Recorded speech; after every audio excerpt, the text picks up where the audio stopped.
নমস্কার। কবি রতন ঘাটের লেখা কবিতা মিথ্যে রাজার দেশে। সেপাই বলল, রাজার হুকুম, আজ তোমাদের ছুটি। আকাশ বলল, আমি তো রোজ সকাল সকাল উঠি।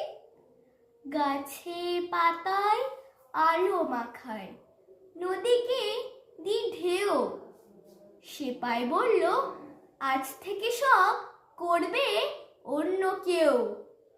নদী বলল, হুজুর, আমি গরিব লোকের ঘরে কল্পনা দি বিনি পয়সায়, কি হবে এরপরে?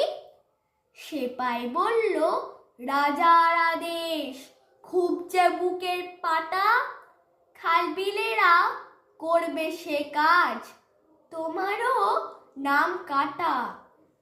রামধনুদের ভিড়ের থেকে 4-5 জন এসে বলল, হ্যাঁ গো সেপাই সাহেব, আমরা মাটির দেশে ছেলে মেয়েদের রাঙিয়ে তুলি কত রকম রঙে। দোকান থেকে আনবো কিনে, বলল রাজার ঢঙে। রোদেরা সব দাঁড়িয়েছিল, এসে বলল, সেলাম, আমরাও কি ওদের মতো ছুটির নোটিশ পেলাম?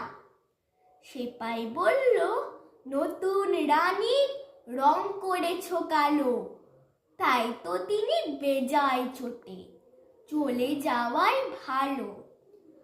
আকাশ, নদী, রামধনু রোদ চলল দিনের শেষে। এসব যেন সত্যি না হয় সত্যি রাজার দেশে। ধন্যবাদ।